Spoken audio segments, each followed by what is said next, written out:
Today we're going to read a story called The Stone Garden together.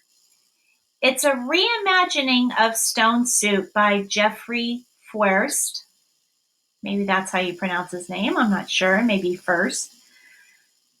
A reimagining means that someone takes an original story and changes it. They imagine the story in a different way in their head and they write it down as sort of a new story. So when the story is being read by the computer, I want you to keep a few things in mind because afterward, we're going to fill in a chart on this page at the end of the story. I believe it's on page, let me see. Yes, 39. And in the chart, it has the story Stone Soup. And it also has Stone Garden. And then there are boxes that say similarities and differences. Similarities means how the stories are the same, and differences means how the stories are different. So while the story is being read, I want you to think about how is the Stone Garden similar or the same as Stone Soup, and how the Stone Garden is different than Stone Soup. What are the differences between the two stories? So I'm going to go back to the beginning of the story and have the computer read it and make sure you keep these things in mind. Extended Read 2. Remember to annotate as you read. The Stone Garden, a reimagining of Stone Soup by Jeffrey Feuerst. The houses on Yancey Place were on the small side. They were kind of old, too, but the homes were neat. The yards were tidy. The people of Yancey Place were proud of their neighborhood. That changed when the gas station on the corner closed. The owners took out the gas tanks. They took out the pumps. They knocked down the building where you got snacks. All that was left was an empty lot. Well, it wasn't empty. Stones, bricks, broken slate, plastic bottles, and old tires were everywhere. "This is an eyesore," said the people of Yancey Place. A small crowd stood in front of the litter-filled lot. "What can be done about it?" "There is nothing we can do," cried a woman with 10-year-old twins. "To make it even worse, now I am afraid to let my kids ride their bikes. They might go into the lot and hurt themselves." Voices rose, then grew quiet. An old man in a cloth cap stepped through the crowd. He was a visitor to Yancey Place. He went into the lot. He looked around. "This is not an eyesore," he said. "It is a lovely stone garden." Then the visitor took off his backpack and rolled up his sleeves. He pushed a large stone to the center of the lot. A man who had lived his whole life on Yancey Place laughed. "You call that junkyard a stone garden?" Others in the crowd laughed with him. The visitor showed no sign of being insulted. He said, "I have traveled the world, sir. I have been to big cities. I have visited grand stone gardens. Let me put some rocks around the big stone. Then you will see the makings of a fine stone garden." The visitor looked carefully at the rubble. He picked up 9 rocks. Each rock was the size of a fist. He placed each rock in a circle around the stone. "Hmm," said a woman petting a little dog. The dog had a bow in its hair. I do see the makings of a stone garden. Now the visitor smiled. Of course, he said.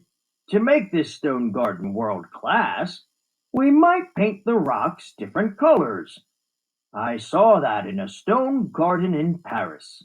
I have some red paint, said the woman with the dog. I have some blue paint, volunteered another person. Within an hour, the little rocks around the big stone glowed. They were painted with every color of the rainbow. Yes, indeed, said the visitor. This is becoming a fine stone garden. Of course, to make a stone garden a garden, it should have plants. It should have flowers. A girl made her way through the crowd. She said, I am growing tomatoes in flower pots at home. I can bring in some seedlings. Excellent, said the visitor. My cousin works in a flower shop, said another person. He can get us a good deal on plants. My favorite is the butterfly bush. Wonderful, said the visitor. I don't mind getting my hands dirty, said a young man. I'll help dig up the ground. It's good exercise. Plus, freshly dug earth feels happy in your hands. Sign us up, said some teenagers. They wore yellow sneakers and black socks. Other teenagers said, Sign us up too. They wore purple sneakers and orange socks. The teens in yellow sneakers and black socks picked up the plastic bottles. The teens in purple sneakers and orange socks rolled away the tires. Together, they built a slate walkway around the stone garden. The people of Yancey Place worked all day in the garden. They worked the next day too. The visitor gave direction here and encouragement there. This is turning out to be one of the finer stone gardens I have ever seen, he said. But a small man with smiling eyes interrupted the visitor. He said, To make this a truly fine garden, we should add a string of paper lanterns. I am an electrician. I can do that, if someone has paper lanterns. A tall woman with long hair did have some paper lanterns in her basement. Somewhere, she and the electrician went to look. Paper lanterns will make this a fine stone garden, especially at night, said a large man with hands the size of catcher's mitts. But to make it a truly fine stone garden, it needs an outdoor brick oven. We could have neighborhood cookouts. That is a truly fine, excellent, and wonderful idea, said the tomato plant girl. But how can we build it? We have a huge pile of bricks, said the large man. All I need is some help. Sign us up, said the teenagers. By now, some teens wore yellow sneakers and orange socks. Others wore purple sneakers and black socks. The large man gave the teens instructions. Then he turned to the visitor and said, What do you think of this idea? By that time, the old man had on his backpack. He took one last look at one of the truly finest stone gardens he had ever seen and was on his way. Okie dokes. Well, that sounded a little bit like stone soup, didn't it? So let's go to our page 38. I'm going to get my little text box tool.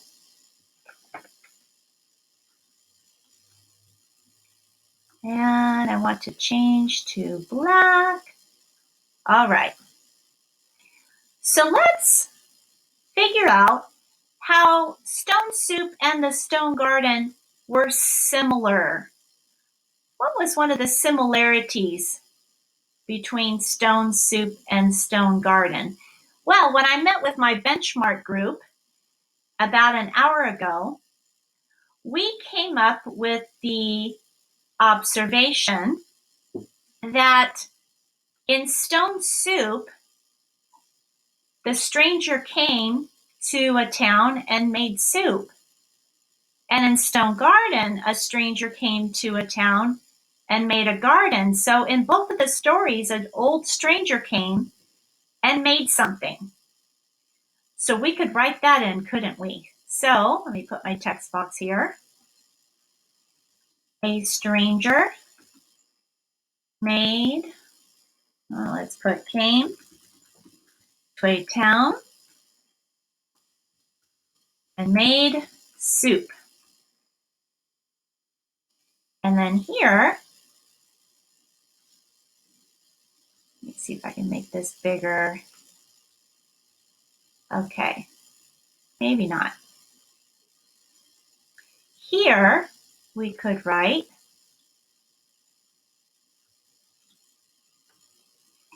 a stranger came to a town and made a garden. So we could write that there.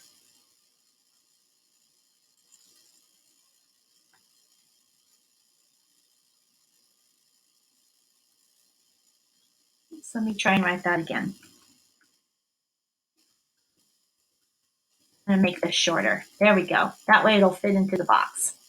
Awesome. Okay, so a stranger made a garden here. It's hard to see the rest of my text here, but I wrote, a stranger came to a town and made soup. And you can know the spelling of soup just by looking at the title right here. Sorry about that. I'm going to try to make my text box a little bit higher in the chart next time. Okay, so for differences, let's think of one way that Stone Soup and Stone Garden was different. Can you think of a way that they were different? In the benchmark group, we came up with the idea that in Stone Soup, the people in the town thought they were poor. The stranger came and wanted a place to stay and something to eat, and they said, no, we have nothing to give you, we're too poor. So the people in this story thought they were poor. In Stone Garden, the people thought that they couldn't do anything about the old abandoned gas station that was all littered up with junk.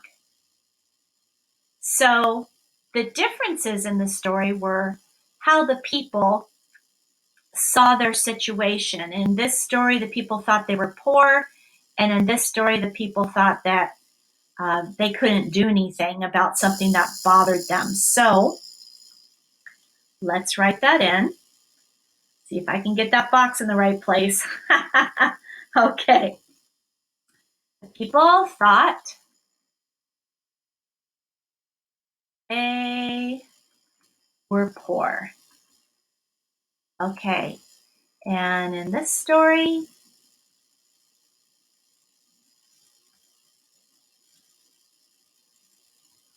the people thought that they, if I could try and make this bigger. Nope, I guess not. Oh dear. Okay, well, I'll do the best I can. That they couldn't make something better.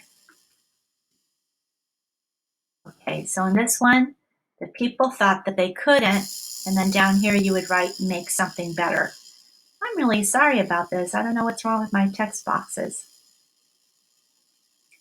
Okay, so if you don't remember when you're writing this down, what I said here, all you have to do is just rewind the video a little bit, and you could find out again what I wrote at the end of the sentence here. Okay, everyone. So good job. I will see you tomorrow at school.